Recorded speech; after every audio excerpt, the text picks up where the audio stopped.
નમસ્કાર, Gujarat ફર્સ્ટના news war રૂમમાં આપનું સ્વાગત છે. હું છું આપની સાથે વિકાસ મકવાણા. ચોતરફી હુમલો અને પાકિસ્તાન ઘરમાં જ ઘેરાયું. જી હા, પાકિસ્તાન હવે ઘેરાઈ ચૂક્યું છે, ન માત્ર ભારત તરફથી પરંતુ પોતાના જ આતંકના કારણે. જી હા, પોતે જ કરેલી ભૂલોના કારણે પાકિસ્તાન હવે એવા તેના ટુકડા થવા જઈ રહ્યા છે. આવનારી 10 થી 15 મિનિટમાં તમને ખબર પડી જશે કે આખરે પાકિસ્તાનના ટુકડા કેવા થવા જઈ રહ્યા છે. અમારા ચેનલ હેડ ડોક્ટર વિવેક કુમાર ભટ્ટ આ તમામ વિગતો લઈને આવ્યા છે. જી વિવેકજી, સૌથી પહેલા તો હું આપણે અત્યારે જે લાઈવ ચાલવાનું છે એની લિંક શેર કરી રહ્યો છું બધા જ ગ્રુપમાં, તાકે બધા લોકો જાણી શકે કે આજે કંઈક મોટા ખુલાસા થવાના છે, મોટા ધડાકા થવાના છે. એટલે એ જ કામમાં અત્યારે હું લાગેલો છું, પણ છતાંય તમે પૂછી લીધું, બતાવી દઉં. તમે ઘણી બધી બ્રેકિંગ ન્યૂઝ અમે બતાવીશું અને ઘણી બધી ગ્રાઉન્ડ ઝીરો રિપોર્ટ્સ તમને બતાવીશું. સૌથી પહેલા તો ભારતમાં ઘણા બધા લોકો કહે છે ને કે હજુ યુદ્ધ શરૂ નથી થયું, ભારત ક્યારે આ પાકિસ્તાનને મજો ચકાવશે, ક્યારે આપણે બદલો લઈશું, આવી ઘણી બધી વાર્તાઓ ચાલી રહી છે અત્યારે સોશિયલ મીડિયામાં. પણ અત્યારે આ બધા વિડીયો તમે જોઈ લો, તમારા બધા જ સવાલોના જવાબ આ વિડીયોમાં તમને મળી જશે. એના કારણે કે ભારતે શરૂઆત કરી દીધી છે. ભારતે જે વોર ટેક્ટિક્સ અપનાવી છે એ વોર ટેક્ટિક્સના કારણે પાકિસ્તાનમાં હડકંપ મચાઈ ગયો છે. કેવી રીતે હડકંપ મચાવ્યો છે અમે તમને બતાવીશું. પાકિસ્તાનના 2 ટુકડા થવા જઈ રહ્યા છે. ભારતનો કોઈ ડાયરેક્ટ રોલ નથી, પણ પાકિસ્તાને જે આપણી જે વોર ટેક્ટિક્સ ઇન્ડિયાએ જે યુઝ કરી એને અંદર એ કન્ફ્યુઝ થઈ ગયું અને એટલી મોટી ભૂલ કરી નાખી કે 1971માં બાંગ્લાદેશના ટુકડા સાથે થયા, પાકિસ્તાનના 2 ટુકડા થયા ને 2025માં પાકિસ્તાનના બીજા 2 ટુકડા થવાના છે. કારણ એક જ છે કે બલુચિસ્તાનમાં જે આર્મી હતી એ ભારતના ડરથી બલુચિસ્તાનથી હટાવી અને ભારતના બોર્ડર ઉપર લાયા ને બલુચિસ્તાન લિબરલ આર્મી એના ઉપર અટેક કરી દીધો અને એના કારણે અત્યારે બલુચિસ્તાનનો સૌથી મોટો જિલ્લો યાની કે કલાત જિલ્લો એના ઉપર એ લોકોએ કરી લીધો છે કબજો. ત્યાં બધા જ જેટલા બી સરકારી મહકમા છે એના ઉપર BLA યાની કે બલુચિસ્તાન લિબરલ આર્મીની તાકાત ત્યાં ઊભી થઈ ગઈ છે. આર્મી લોકોને બગાડી દીધા છે, પોલીસને બંધક બનાવી લીધી છે. આ તમને બેક ટુ બેક બતાવીશું. બીજી ખાસ વાત એ છે કે પાકિસ્તાને ભારત સાથે લડવાની શેખી મારતા પોતાની વોર ટેક્ટિક્સ ભૂલી ગયા અને વોર વેસ્ટેજ રિઝર્વ જે 2 દિવસ પહેલા આપણે કીધું હતું WWR ની જે રેટ 6 દિવસની હતી એ આજે અબ્દાલી મિસાઇલનું પરીક્ષણ કરી ને 1 દિવસ ઓછો કરી દીધો છે. એટલે કુલ મલાવીને જો તમે વાત કરો તો પાકિસ્તાન પોતાની તાકાત બતાવવાના ચક્કરમાં પોતાનો વોર રિઝર્વ જે છે, વોર વેસ્ટેજ રિઝર્વ WWR જે કહેવાય છે એ ઓછું કરે છે. આખું વિસ્તારમાં બતાવીશું કેવી રીતે પાકિસ્તાન ઘેરાયું છે અને કેવી રીતે પાકિસ્તાનનો ખાત્મો વગર ભારતના અટેકે ચાલુ થઈ ગયો છે. બિલકુલ ખૂબ જ મોટા ખુલાસા થવાના છે આવનારી 15 થી 20 મિનિટમાં. કારણ કે આજે પ્રધાનમંત્રી મોદીએ પણ ત્રીજી વાર લલકાર ફેંક્યો છે અને કહ્યું છે આતંકવાદીઓ અને એમના આકાઓ દુનિયાના કોઈ પણ છેડે કેમ ન ઉભા હોય એમને શોધીને લાવવાના છીએ. અહીંયા પ્રધાનમંત્રી માત્ર ને માત્ર ત્યાંથી જેવી એક સ્પીચ આપે પાકિસ્તાન ઉપર, કે કેન્દ્રીય ગૃહમંત્રી અમિતભાઈ શાહ એક સ્પીચ આપે અને ત્યાં પાકિસ્તાનમાં પેનિક થઈ જાય છે, પાકિસ્તાનની સેના કન્ફ્યુઝ થઈ જાય છે અને એવા બુદ્ધિ વગરના નિર્ણયો લઈ લે છે જેના કારણે પોતાના પગ ઉપર કુલ્હાડો મારવાનું ચાલુ કરી દે છે. આને કહેવાય વિનાશકાલે વિપરીત બુદ્ધિ. વિસ્તારથી ચર્ચા કરીશું, પહેલા તમે બતાવી દો. બિલકુલ વિસ્તારથી ચર્ચા કરીશું કે આજના દિવસમાં આખરે શું થયું. પ્રધાનમંત્રી મોદી એ પછી નેશનલ પ્લેટફોર્મ હોય કે પછી ઇન્ટરનેશનલ પ્લેટફોર્મ હોય, જ્યારે પણ એમને મોકો મળે છે એ સીધો જ આતંકવાદીઓને સંદેશ આપે છે. અગાઉ એવું થતું નહોતું, પરંતુ હવે એવું જોવા મળી રહ્યું છે.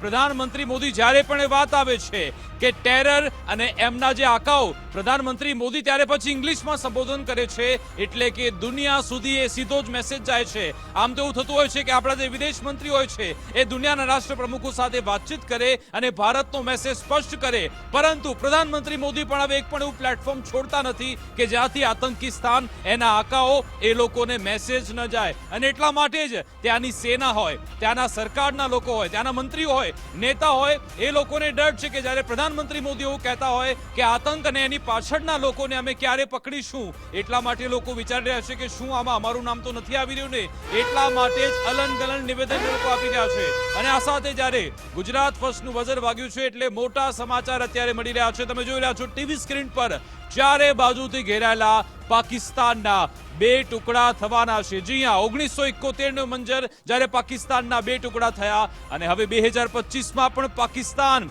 બે ભાગે થવાને આરે છે. કારણ કે જવાબી કાર્યવાહીના હવા ત્યાં મારતું પાકિસ્તાન એક BLA આર્મી એની સામે ધ્વસ્ત થયું છે. બલુચિસ્તાન લિબરેશન આર્મીએ પાકિસ્તાન પર એવો ભયંકર હુમલો કર્યો જેના કારણે એક આખું શહેર મંગોચર એ BLAના હાથમાં આવી ગયું છે અને સ્થિતિ એવી છે એક સમય એવું થયું હતું કે આખી જે ટ્રેન છે એ BLA હાઈજેક કરી નાખી. 2 દિવસ પહેલા આપણે સમાચાર જોયા હતા કે આ BLA આર્મીએ એક સાથે પાકિસ્તાનના 100 જવાનોને ફૂંકી માર્યા હતા. ગઈકાલે સમાચાર આવ્યા હતા એક એમના મેજર જનરલનું અપહરણ પણ કરી નાખવામાં આવ્યું હતું અને આજે મોટા સમાચાર મર્ડર થઈ ગયું છે. એ મેજર જનરલનું મર્ડર થઈ ગયું છે. પાકિસ્તાનના આર્મીના ખૂબ મોટા અધિકારીનો મર્ડર BLA કરી દીધું છે અને આજે લગભગ 10 થી 12 પોલીસ કર્મીઓના અપહરણ થઈ ગયા છે. અને તમે જે મેંગલચર શહેરની વાત કરી એ કલાચ જિલ્લામાં આવે છે. અત્યારની લેટેસ્ટ ન્યૂઝ એ છે કે BLA આખા કલાચ જિલ્લા ઉપર આપણો આધિપત્ય જમાવી લીધું છે. એટલે અત્યારે કલાચ જિલ્લો જે છે બલુચિસ્તાનનો સૌથી મોટો કલાચ જિલ્લો એ પાકિસ્તાનના હકમાં નથી. એટલે ટુકડા તો થઈ ગયા છે આજે આ ટુકડા થઈ ગયા અને કલાચ જિલ્લો પાકિસ્તાનથી બહાર નીકળી ગયો છે. કલાચ જિલ્લામાં પાકિસ્તાનના જેટલા બી પ્રતિષ્ઠાન હતા બધા ઉપર BLA પોતાનો ઝંડો સ્થાપિત કરી દીધો છે. અને સૌથી અગત્યની વાત કે આજે પાકિસ્તાન BLA ને આતંકવાદી કહે છે ને એ ખરા અર્થમાં આતંકવાદી નથી. થોડોક ઇતિહાસ જાણવું પડશે. પાકિસ્તાને જે પોતાના દેશમાં કર્યું છે એવું કોઈ ના કરે અને એ જ આજે ભૂગતી રહ્યું છે. 1947ની વાત કરીએ પહેલા તો સૌથી અગત્યની વાત સમજો કે આ બલુચિસ્તાન છે શું.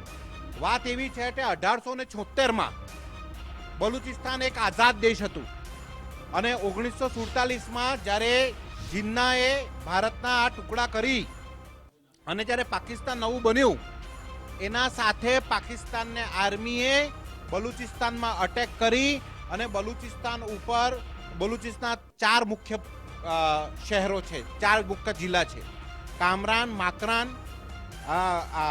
કલાત અને એક બીજો છે નામ ભૂલું છું. એ બધાના ઉપર જ્યારે અટેક કર્યો અને જબરજસ્તી બલુચિસ્તાનના જે નેતાઓ હતા એમની હત્યા કરી નાખી અને જબરજસ્તી આર્મી એક્શન કરી ને બલુચિસ્તાનને કલાત, ખારાન, લોસબેલા અને મકરાન. હા, તો આ જે 4 જિલ્લાઓ છે એ ખૂબ અગત્યના જિલ્લાઓ છે અને આ 4 જિલ્લાઓ મળી અને બલુચિસ્તાનની રિયાસત ચાલતી હતી. અને બલુચિસ્તાનની આ જે છે એ શરૂથી 1876થી આઝાદ દેશ હતો પણ પાકિસ્તાને 1947-48માં ભારત ઉપર બી અટેક કર્યો ને બલુચિસ્તાનને આપણા અંદર લઈ લીધું અને ત્યારે એમના મુખ્ય નેતા જે હતા એમની એણે બેરહમીથી હત્યા કરી અને એના બાદથી બલુચ લોકો ઉપર લગાતાર એણે આક્રમણ કર્યા, લગાતાર અત્યાચાર કર્યા અને લોકોને હેરાન કરી નાખ્યા ને એમાંથી ઉદ્ભવ થયું બલુચિસ્તાન લિબરેશન આર્મી એટલે કે BLA. અને BLA સતત આપણા દેશની રક્ષા માટે, આપણી આઝાદી માટે લડાઈ પાકિસ્તાન સાથે લડી છે અને લડતું આવ્યું છે. પણ આ વખતે શું થયું કે જેવું પહેલગામ વાળી ભૂલ પાકિસ્તાને કરી એના કારણે ભારત અને પાકિસ્તાન વચ્ચે એક ટેન્શન ઊભી થઈ અને કેમ કે મેં તમને કીધું વારે ઘડી કે પાકિસ્તાન કન્ફ્યુઝ થઈ ગયું છે શું કરીએ અને શું ના કરીએ. એટલે પાકિસ્તાનને લાગ્યું કે આ બલુચિસ્તાનમાંથી આટલી મોટી આર્મીની ફોજ ત્યાંથી હટાવીએ અને ભારતની સીમા ઉપર લગાવીએ નહીં તો ભારત ઘૂસી જશે.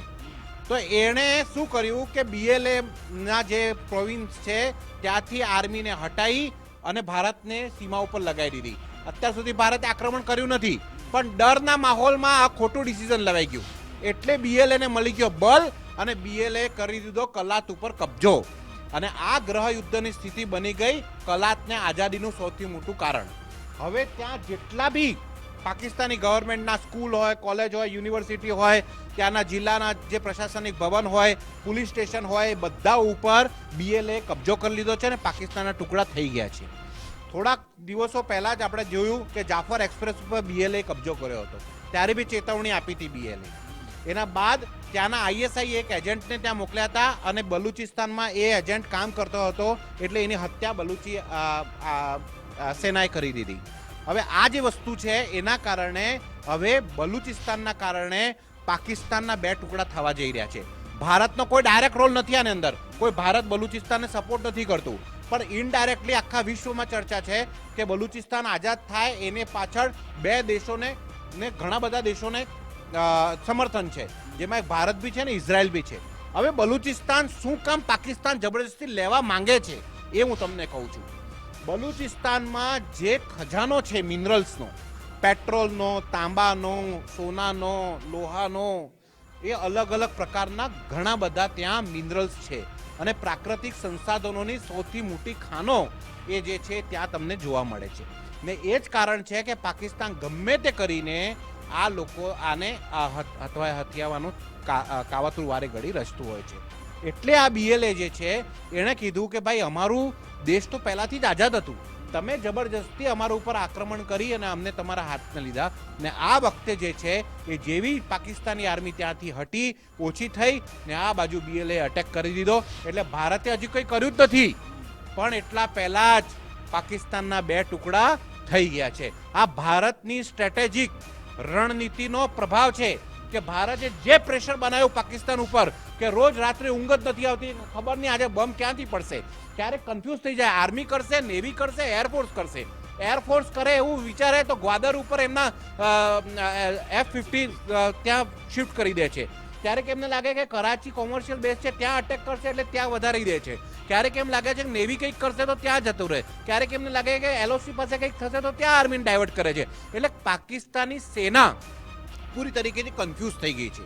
અને આ આપણે કહીએ છીએ ને ચક્રવ્યૂહ, આ ભારતે એવું ચક્રવ્યૂહ રચ્યું જેનામાં પાકિસ્તાન ખોવાઈ ગયું છે. અત્યારે પાકિસ્તાનને સમજાતું નથી કે કઈ બાજુથી બચીએ. જાતે ગ્રહ યુદ્ધ ખૂબ સારું છે. જો આ એક બહુ સારી ઇમેજ હતી જે સિદ્ધાર્થ ભટ્ટે આપી છે કે પાકિસ્તાનમાં 5 ગ્રહ યુદ્ધ ચાલી રહ્યા છે. એક બાજુ ગિલગિટ બાલ્ટિસ્તાનમાં ચાલે છે જ્યાં સરકારનો ખતરનાક વિરોધ ત્યાં ચાલે છે. બીજું જે છે ખૈબર પખ્તુનવામાં ચાલે છે. પાકિસ્તાન સે અલગ હોને કે લીએ ગ્રહ યુદ્ધ અહીંયા ચાલે છે. સિંધ પંજાબમાં પાણી માટે ગ્રહ યુદ્ધ છેડાયું છે. જેવું પાણી આપણે બંધ કરી દીધું એવું ત્યાં ખૂબ મોટા પ્રમાણે લોકો જે છે એ એના વિરુદ્ધમાં ઊભા થઈ ગયા છે. અને બલુચિસ્તાન તો મેં અત્યારે બતાવી દીધું કે અલગ દેશ બનાવવા માટે ગ્રહ યુદ્ધ છેડાઈ ગયું છે. આ રીતે પાકિસ્તાન જે છે એ ક્યાંક ને ક્યાંક ચારે બાજુથી ઘેરાઈ ગયું છે. હવે નેક્સ્ટ તમને ખાસ બ્રેકિંગ તમે બતાવો, પછી હું એના ઉપર ફરીથી આવું છું કે આ જે વોર વેસ્ટેજ રિઝર્વમાં કેવી રીતે પાકિસ્તાન ફસાઈ ગયું. બિલકુલ, આપણું બઝર વાગી ચૂક્યું છે ગુજરાત ફર્સ્ટનું અને એના વિશે વાત કરીશું કે આ વોર વેસ્ટેજ રિઝર્વમાં પાકિસ્તાન આખરે કેવી રીતે ફસાયું છે તો વાત કરીશું. પરંતુ પાકિસ્તાન પર વિનાશની લટકતી તલવાર છે. બલુચ લિબરેશન આર્મીની જે આપણે વાત કરતા હતા, ફરી એકવાર પાકિસ્તાનને તેણે હચમચાવ્યું છે. ચીન અને પાકિસ્તાનને પણ ચેતવણી આપવામાં આવી કે તમે મરવા માંગતા નથી તો બલુચિસ્તાનમાંથી પાછા હટી જાઓ. BLA પાકિસ્તાની સેનાને તેના સાથીઓને આ ચેતવણી આપી દીધી છે. તેમના પર હુમલા વધુ તીવ્રતાથી ચાલુ જ રહેશે તેવું બલુચ લિબરેશન આર્મીએ કહ્યું. BLA પાકિસ્તાની સેના અને પોલીસ વાહનોને પણ નિશાને બનાવી મોત એક ઘાટ પણ ઉતારવામાં આવ્યો. અને હમણાં જ અમારા ચેનલ હેડ ડોક્ટર વિવેક કુમાર ભટ્ટે કહ્યું છે કે આ બલુચ લિબરેશન આર્મી કે આખો જિલ્લો જ્યારે પોતાના કબજામાં લઈ લીધો છે, આખા વિશ્વમાં થાય એટલા માટે પાકિસ્તાન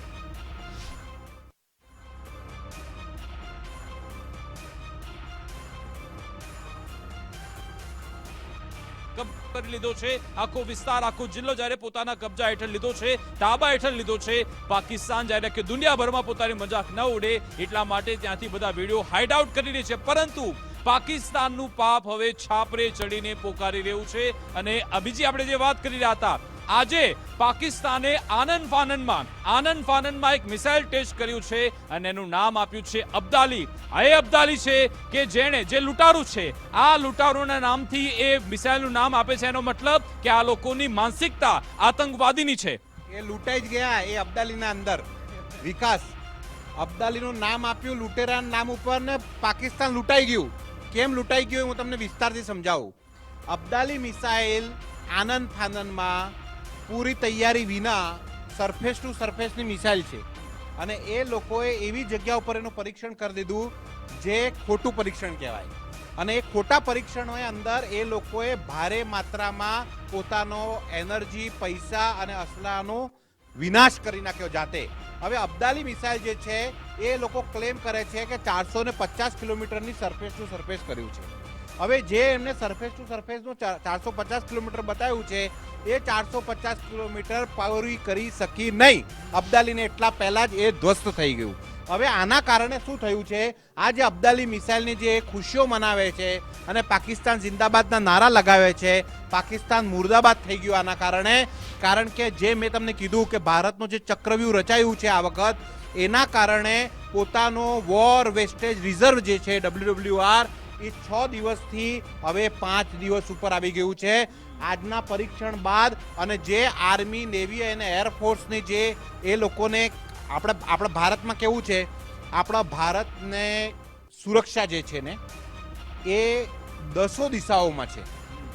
આપણા ભારતમાં તમે જુઓ તો આપણે સનાતન સંસ્કૃતિના હિસાબે ભારતમાં દરેક ખૂણામાં આપણી એક સ્ટ્રેટેજિકલ વ્યવસ્થા છે કે ભારતમાં તમે જુઓ તો ઉત્તર અને ઉત્તર પૂર્વ, દક્ષિણ ને દક્ષિણ પશ્ચિમ, આ રીતે આખી કમાન બનાવેલી છે.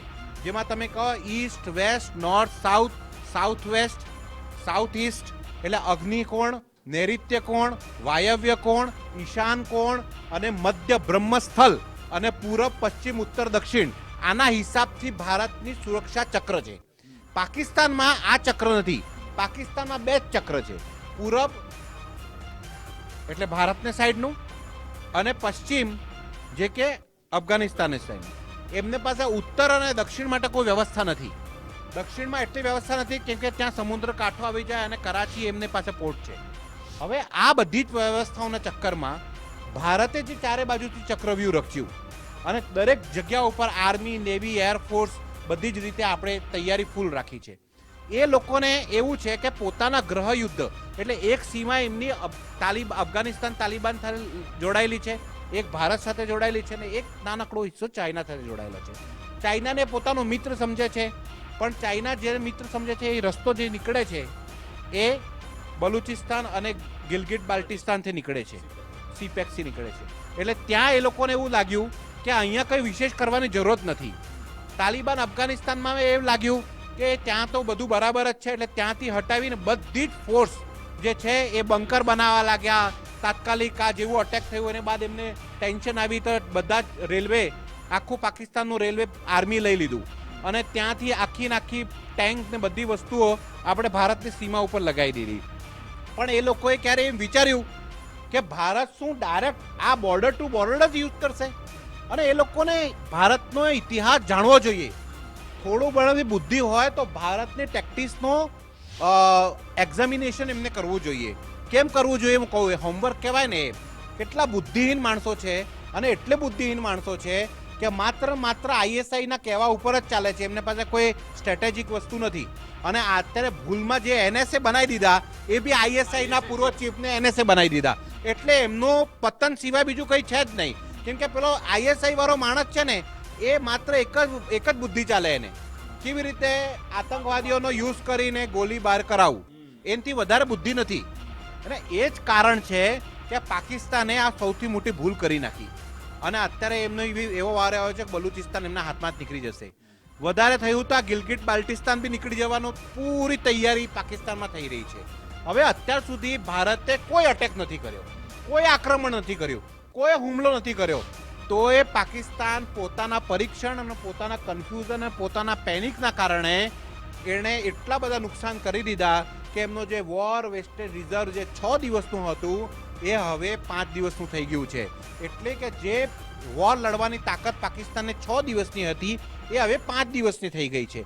એને અંદર બી આજે અબ્દાલી મિસાઇલનું પરીક્ષણ કરીને તો પોતાનો પગ કાપી નાખ્યો છે. એટલે આ વાળી પરિસ્થિતિ પાકિસ્તાનની થઈ ગઈ છે. અને પરિસ્થિતિ એટલે થઈ છે કેમ કે ત્યાં બધા પોતપોતાનું મગજ ચલાવે. આપણે અહીંયા પ્રધાનમંત્રી કહી દીધું કે સેના જોઈ લેશે અને જે કરવું એ કરશે, ખુલ્લી આ વાત કરી લીધી. એના બાદ તો એ અત્યારે પોર્ટના ઉદ્ઘાટન કરી રહ્યા છે આપણા પ્રધાનમંત્રી. એટલે એમને સેનાને સોંપી દીધું, વાત ખતમ થઈ ગઈ, સેના જોઈ લેશે. ત્યાં પાકિસ્તાનમાં એવું નથી. પાકિસ્તાનનો પ્રધાનમંત્રી કંઈક અલગ વાત કરે, પાકિસ્તાનનો રક્ષામંત્રી અલગ વાત કરે, પાકિસ્તાનના ISI chief converted to NSA અલગ વાત કરે ને પાકિસ્તાનનો સૌથી મોટો ભ્રષ્ટાચારી કમાન્ડર એટલે કે જનરલ મુનીર એ પોતાની જેબ ભરવામાં ચક્કરમાં પડ્યો છે. એટલે પાકિસ્તાનને અત્યારે લીડરશિપનો અભાવ થઈ ગયો છે અને એ કારણે એ કન્ફ્યુઝનના કારણે આ બધા લોકો શું કરે, મીડિયામાં આવવું હોય અને પાકિસ્તાનની જનતા પૂછે નહીં તો મારે પાકિસ્તાનની જનતા બહાર આવીને તમે ત્યાં કોઈ બોલો નહીં ભારતના વિરુદ્ધમાં. ત્યાં તમારા જૂતા ના ખાવા હોય પાકિસ્તાનમાં તો તમારે એક જ કામ કરવું પડે. સર, આજે પણ એ જ એક ઘટનાક્રમ એ થયો સર. બફાટ કરો. તમે અબ્દાલીની વાત કરતા હતા, લોકોએ સવાલ પૂછ્યો પાકિસ્તાનની જનતાએ કે તમે આવા લૂંટારોના નામ કેમ મિસાઇલના નામ પર રાખો છો. રક્ષા મંત્રીને સવાલ પૂછ્યો તો એમણે કહ્યું કે હું શું કરું, મારા ગઢનું નામ પણ મોહમ્મદ ગજમીના નામ પર જ છે, મને જ ખબર નથી. એટલે રક્ષા મંત્રીને ખબર નથી કે મિસાઇલના નામ કેવી રીતે પડે છે. એટલે આ બધું બતાવે છે કે પાકિસ્તાની સેનાના એના હાથમાં જ છે. બુદ્ધિ ભ્રષ્ટ થઈ ગઈ છે. આ એ જ બતાવે છે કે બિલાવલ ભુટ્ટો અને પાકિસ્તાનના રક્ષા મંત્રી એમ વાત કરે કે અમે વર્ષોથી આતંકવાદને પોષ્યું છે. અત્યારે આ કન્ડિશનમાં આવું બયાન અપાય, પોષ્યું બી હોય તો ના બોલે કોઈ, પણ એ બોલી ગયો એટલે ક્યાંક કહેવાય છે ને કે હવે એટલા કુકર્મ થઈ ગયા છે કે જીબાને સરસ્વતી બેસી ગઈ છે કે જે બોલે સાચું જ બોલ નીકળી જાય છે. હવે જે તમે જે વાત કરતા હતા એને વાતમાં હું આગળ વધારું છું કે પાકિસ્તાન શું કામ આટલું કન્ફ્યુઝન સ્ટેટમાં છે. કેમ કે પાકિસ્તાન પાસે એવી કોઈ કોર કમિટી નથી, એવી કોઈ વ્યક્તિત્વ નથી જે પાકિસ્તાનની આ પોઝિશનને ક્યાંક ને ક્યાંક બચાવી શકે. હવે પાકિસ્તાનની જનતા જે છે ને એને એના જૂતા ના ખાવા હોય તો તમારે ભારત વિરોધી ગમે તે બોલી જાઓ તો જે તે સભા સ્થળથી તમે ગયા છો ત્યાં ભાષણબાજી કરીને પોતાના ઘર સુધી તમે પહોંચી જાઓ. આ પાકિસ્તાનમાં છે. અને આ તમે ક્યારે જોયું હશે, હું તમને કહું, જે દર્શકો અત્યારે જોઈ રહ્યા છે તમે જોયું હશે કે જ્યારે ભારત પાકિસ્તાનનો ક્રિકેટનો મેચ થયો છે ને ભારત જીતી ગયું ને તો ત્યાંના પાકિસ્તાનના ખેલાડીઓને ટપલી દાવ થયા છે ભૂતકાળમાં. અને ઘણી વાર તો એમને એટલો ગુસ્સો આવી જાય ત્યાંની જનતાને કે પોતાની ટીવીઓ તોડી નાખી છે. એ આપણે જોયું છે. અને પાકિસ્તાનના ક્રિકેટના ખેલાડી ખેલમાં હારી જાય તો એમને એવું થઈ જાય કે યાર આ ભારતથી હારીને આવી ગયા, તેમના ટપલી દાવ થઈ જાય છે ત્યાં. તો આ તો નેતાઓ છે જેમને વોટ લેવાના છે. અને જ્યારે ત્યાં ઇલેક્શન હોય તો હમ ભારત પે છોડ દેંગે મિસાઇલ એમ કે એટલે તાલીઓનો ગડગડાટ ચાલુ થઈ જાય. પાકિસ્તાનમાં એમને શું કરવું છે એનાથી કોઈ લેવા દેવા નથી. એટલે આ આખી વસ્તુ એ છે કે પાકિસ્તાન પોતાના ઘરમાં એવું ઘેરાઈ ગયું છે કે યુદ્ધની આપણે વાતો કરીએ છીએ પણ પબ્લિકને સમજવું પડશે કે યુદ્ધ શરૂ થઈ ગયું છે. પાકિસ્તાનના ટુકડા થવાનું ચાલુ થઈ ગયું છે. કોઈ આપણે તો કેટલા શાણા કહેવાય એ કહું તમને. 1 રૂપિયાની ગોળી અત્યાર સુધી આપણે વધારે એની નથી ખર્ચી. હા, એ લોકોએ એલઓસી ઉપર કંઈ કર્યું તો આપણે વળતો જવાબ આપ્યો છે. યુદ્ધના નામે એટલે આપણે બજેટિંગ થાય ને, અલગ અલગ પ્રકારના બજેટ પડે, એમાં આ યુદ્ધના નામે કોઈ બજેટમાંથી 1 રૂપિયો બી આપણે ખર્ચ નથી કર્યો અને ત્યાં પાકિસ્તાન કંગાલ થઈ ગયું. આને કહેવાય સ્ટ્રેટેજી, આ કહેવાય રણનીતિ. અને આ રણનીતિ કોઈ એક વ્યક્તિથી નથી ચાલતી. આપણે ત્યાં પ્રધાનમંત્રી એ દિવસે મિટિંગ કરતા હતા તો એ તસવીર તમે જુઓ. પ્રધાનમંત્રી હોય, રક્ષા મંત્રી હોય, આર્મી નેવી એરફોર્સના ચીફ હોય, એનએસએ હોય અને સીડીએસ હોય. અને આ બધું થઈ જાય અને બાદ કેન્દ્રીય ગૃહમંત્રી સાથે આંતરિક સુરક્ષાની ચર્ચા થાય. આ બધું થઈ જાય અને બાદ જલશક્તિ મિનિસ્ટર, કેન્દ્રીય ગૃહમંત્રી, પ્રધાનમંત્રી અલગથી મિટિંગ કરે છે કે પાણીના વસ્તુમાં કેવી રીતે સંભાળવું છે. એટલે આ બધી વસ્તુ આપણે એક લોકતાંત્રિક પદ્ધતિ છે. પણ પેલા લોકોને ખાલી નિર્દોષ ઉપર ગોળી મારતા સિવાય બીજું કોઈ શીખવાડ્યું જ નથી. આ પ્રોબ્લેમ એટલા માટે જ આ સ્થિતિ પાકિસ્તાનની થયેલી છે. અને હવે બીજા મહત્વના સમાચાર, ગુજરાત ફર્સ્ટનું બઝર વાગી રહ્યું છે અને કયા મોટા સમાચાર એ જોઈ લઈએ. વોર રૂમ બ્રેકિંગ ન્યૂઝ મળી રહ્યા છે. પાકિસ્તાની સેનાના જવાનોની વર્દી ઉતારતું તાલિબાન. જી હા, વજીરિસ્તાનમાં તાલિબાને પાકિસ્તાનને તેની ઓકાત બતાવી છે. 50 પાકિસ્તાની સૈનિકોને આત્મસમર્પણ કરવા પાકિસ્તાનને મજબૂર કરી નાખ્યા છે. ત્યાંના આ પ્રારંભિક દ્રશ્યો છે. સોશિયલ મીડિયામાં પાકિસ્તાની સેનાનો આ વિડીયો વાયરલ થયો છે. દુનિયાભરમાં થૂ થઈ રહ્યું છે આ પાકિસ્તાની સેના પર કે જે અફઘાનિસ્તાન સામે પણ ત્યાં પરાસ્ત થાય છે, બીએલએ સામે પણ ત્યાં ઘૂંટણીએ પડી જાય છે, ત્યાંની ટીટીપી ત્યાં પણ ઘૂંટણીએ પડે છે. ચારે બાજુ પાકિસ્તાની સેના એવી પરાસ્ત થઈ રહી છે, એવી નાલેશી ભરી હાર તેની થઈ રહી છે કે દુનિયાભરમાં તેમની કિરકિરી થઈ રહી છે, મજાક ઉડાવવામાં આવી રહી છે કે શું આવી પાકિસ્તાની સેના છે કે જે કોઈની સામે લડી પણ શકતી નથી. બીએલએ એક એવી આર્મી કહેવામાં આવે છે કે એની પાસે કોઈ એટલા પૈસા પણ નથી, એટલું ભંડોળ પણ નથી, ના એમણે એવી ટ્રેનિંગ લીધી છે. એની સામે પણ પાકિસ્તાનની આર્મી અહીંયા પરાસ્ત થઈ જાય છે. તેના આ દ્રશ્યો છે.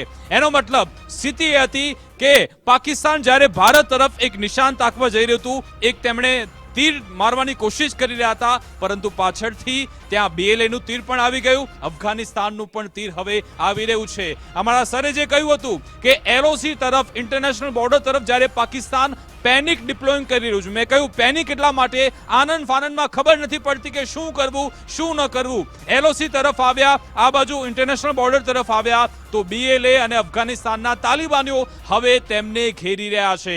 તાલિબાનના જે અહીંયાના જે મંત્રી છે એમણે પણ ભારતના ઉચ્ચ અધિકારી સાથે વાતચીત કરી તેને ભારતને સમર્થન આપવાની વાત કરી છે. એટલે કે પાકિસ્તાન ભારત સામે યુદ્ધમાં આવે એ પહેલા જ અત્યારે ટુકડા તેના થઈ ચૂક્યા છે. વધુ એક મોટા સમાચાર, ભારતની જવાબી કાર્યવાહીથી પાકિસ્તાની સેનામાં જોરદાર ફફડાટ છે. ચોતરફથી ઘેરાયેલા પાકિસ્તાની સેના પ્રમુખ જનરલ મુનીરે કોર કમાન્ડર સાથે બેઠક કરી છે. આ એ જગ્યા છે રાવલપિંડી, જ્યાં કોર કમાન્ડરની વિશેષ બેઠકમાં મુનીરે ફરી એકવાર ગીદડ ભપકી આપી છે. તમે ત્યાંના વિઝ્યુઅલ જોઈ લો. આ છે આસિફ મુનીર અને તેના ચહેરા પર કેવો તણાવ જોવા મળી રહ્યો છે. આસિફ મુનીરના વિઝ્યુઅલ તમે જોજો કે કેવા ગભરાયેલા જોવા મળી રહ્યા છે, કેવો ડરનો માહોલ મુનીર પર જોવા મળી રહ્યો છે અને ફરી એકવાર ધમકી આપી રહ્યા છે કે અમે જવાબી કાર્યવાહી કરીશું. અને તમારે જવાબ આપવો હોય તો પહેલા BLA ને આપો, તાલિબાનને આપો, પછી ભારતને આપજો. કારણ કે તમારા શાસનમાં જ્યારે BLA ના જવાનો જ્યારે આખી ટ્રેન હાઈજેક કરી નાખે છે ત્યારે તમે તેમના ઘૂંટણે પડી જાઓ છો, તમને બેવડા વાળી દેવામાં આવે છે અને હવે તમે ભારતને ડરની વાત કરી રહ્યા છો. આ મુનીર, તેના તમે ચહેરા જોયા, મુનીરનો ચહેરો એકદમ ફિક્કો પડી ગયો છે કારણ કે એને ખબર પડી ગઈ છે કે ભારતે જે સ્ટ્રેટેજી રણનીતિ અપનાવી છે, કૂટનીતિક ચાલ ચાલી છે, એના કારણે તે પરાસ્ત થઈ ચૂક્યું છે. સર, ગઈકાલે ટેન્ક પર ઉભા જનાબ ત્યાં નિવેદન આપી રહ્યા હતા, આજે એમનો ચહેરો એકદમ પીળો થઈ ગયો. એ તો થવાનો જ છે, બધું પીળું થઈ જવાનું છે. કારણ કેવું છે કે એને તકલીફ એ થઈ ગઈ છે કે જાતે છુપાઈ ગયા હતા બંકરમાં. જ્યારે પાકિસ્તાનની સેનામાં ખળબડાટ થઈ ગઈ ને પાકિસ્તાની સેનાએ નક્કી કર્યું કે હવે તો આપણે જો કમાન્ડર જ ના હોય, સેનાનો જનરલ જ ગાયબ છે, તો આપણે શું કામ ભારત સામે લડીને મરવાનું, એટલે હથિયાર મુક્ત. ત્યારે પાછા આવ્યા. અત્યારે જે બેઠક ચાલી રહી છે ને, એ બેઠક કોઈ ભારત સાથે લડવા માટેની સ્ટ્રેટેજી માટે નથી. વાત એ છે કે BLAમાં જે થયું અને પાકિસ્તાની સેનાના જે ચોથરા થઈ ગયા બધી રીતે, એ લોકોની વાત બહાર ના નીકળે એના માટેની તૈયારીઓ કરી રહી છે અત્યારે પાકિસ્તાનની સેના. પાકિસ્તાનની સેનાને જે કિરકિરી BLA કરી છે, BLA એટલે કે લડાકા, એ લડાકાઓ પાસે ટ્રેડિશનલ હથિયારો છે. એમની પાસે કોઈ મિસાઇલ નથી, કોઈ એવા કોઈ બહુ મોટી ટેકનોલોજી નથી, પણ પોતાની જાંબાજી સાથે અને પોતાના દેશને આઝાદ કરાવવા માટે જે એ લોકો યુદ્ધ વર્ષોથી લડી રહ્યા છે એને જોઈને. ને અત્યારે મારી ઉદય જોડે વાત થતી હતી, ઉદયે કીધું કે ત્યાંના લોકો બહાર કંઈ સામાન લેવા જાય ને તો એને પકડીને પાકિસ્તાની આર્મી ટોર્ચર કરીને એને ક્યાંક ને ક્યાંક એની લાશ મળે. અને ક્યાંક તો એવું થયું છે કે લાખો લોકો ગાયબ થઈ ગયા બલુચિસ્તાનમાંથી, એમની કોઈ અત્તોપત્તો નથી. પાકિસ્તાનની જેલોમાં આજે ભી અત્યાચારની એ કહાનીઓ તમને સાંભળવા મળે જે સાધારણ બલુચિસ્તાનના સાધારણ લોકો ઉપર પાકિસ્તાને આટલા વર્ષો સુધી જે કર્યું છે ને એનું એ ફલ ભોગતી રહ્યા છે. અને એ બધું વેટીને બલુચિસ્તાનની લિબરેશન આર્મી એટલી સખ્ત થઈ ગઈ કે હવે એ લોકોએ આજે પાકિસ્તાનની આર્મીની વર્દી ઉતારી દીધી. સમાચાર તો એવા બી છે કે એમને નગ્ન કરીને પાછા મોકલ્યા છે કલાતમાંથી. આવી બી ખબરો આવી રહી છે. હવે પાકિસ્તાનની આર્મીની વર્દી ઉતારી દે BLA ને નગ્ન કરીને બલોચિસ્તાનથી પાછળ મોકલી દે ને આ કિરકિરી પાકિસ્તાનની આર્મીની ના થાય એના માટે આ મુનીર પાછા આવી અને ત્યાં ઇન્ટરનેટ બંધ કરાવે છે, મોબાઈલ બંધ કરાવે છે, સંચાર માધ્યમો બંધ કરાવે છે, જેથી પાકિસ્તાનમાં જે બાકીના લોકો છે એ લોકો ક્યાં ગૃહયુદ્ધ નવું ના થઈ જાય, ક્યાં ઇસ્લામાબાદ, લાહોરમાં અને કરાચીમાં પબ્લિક બહાર આવીને આ લોકોને ટપલી દાવ ના કરી જાય, એના માટે આ બધી વસ્તુઓ કરીને મુનીર બહાર આવ્યા છે. કોઈ ભારતને સામે સ્ટ્રેટેજી કરવા મુનીર બહાર નથી આવ્યા, કારણ કે મુનીરને તો ખબર જ છે કે ભારત હવે એટલું આગળ વધી ગયું છે કે અત્યારના ક્ષણમાં કોઈ સ્ટ્રેટેજી કામ આવવાની નથી. અને જે મુદ્દાએ મને અત્યારે જાણ કરી કે બલોચિસ્તાનને પાવર એક જ વસ્તુ મળી શકે છે અને એ છે કે જ્યારે ભારત કોઈ બી પ્રકારની એર સ્ટ્રાઇક કે કોઈ પણ પ્રકારની હવાઈ હુમલો કરે ત્યારે બલુચિસ્તાનની આર્મીની પાસે એ અદ્ભુત મોકો હોય, જ્યારે પાકિસ્તાનના બે ટુકડા થઈ જાય અને બલુચિસ્તાનના 4 જિલ્લાઓ ઉપર બલુચિસ્તાન લિબરેશન આર્મી આપણો ઝંડો લહેરાવી દે. અને મેં એક બહુ જ મોટા વિશ્લેષકની વાત સાંભળી હતી. એમણે એવું કીધું કે જો બલુચિસ્તાન અને પાકિસ્તાનના ટુકડા થાય અને બલુચિસ્તાન અલગ દેશ થાય અને યુએનમાં જાય તો યુએનમાં એને સ્થાયી સદસ્યના રૂપમાં એટલે કે યુએનમાં મેમ્બરશિપ મળી શકે છે બલુચિસ્તાનને. કારણ કે બલુચિસ્તાન 1876માં એક રાષ્ટ્ર હતું અને પાકિસ્તાને ગેરકાનૂની એના ઉપર અત્યાચાર કરીને ત્યાં એને બલુચિસ્તાનને પચાવી પાડ્યું. જે આપણે અહીંયા જમીનો પચાવી પાડે છે ને કે જમીન રગડી નાખી, શું કહેવાય, ખેંચી નાખી. એ જ રીતે પાકિસ્તાને બલુચિસ્તાનને ખેંચી નાખ્યું અને એ અત્યાચાર જે છે એ ત્યાંના લોકો બહાર આવી ને અત્યારે પાકિસ્તાનની સેનાને પાઠ ભણાવી રહ્યા છે. બિલકુલ, એટલે કે મોકો આવી ગયો છે ને સમય આવી ગયો છે કે જ્યારે બલુચિસ્તાન હવે આખું હવે આઝાદ થવા જઈ રહ્યું છે ને ભારત તેમાં મહત્વની ભૂમિકા આડકતરી રીતે ચોક્કસથી અત્યારે નિભાવી રહ્યું છે. સીધી રીતે ભારતની આમાં કોઈ દખલગીરી નથી, ભારત એમાં ક્યાંય જોડાયેલ નથી, પરંતુ એ આ પાકિસ્તાનનું પાપ છે જે હવે પોકારી ચૂક્યું છે. એટલા માટે જ પાકિસ્તાનના પાપનો અંત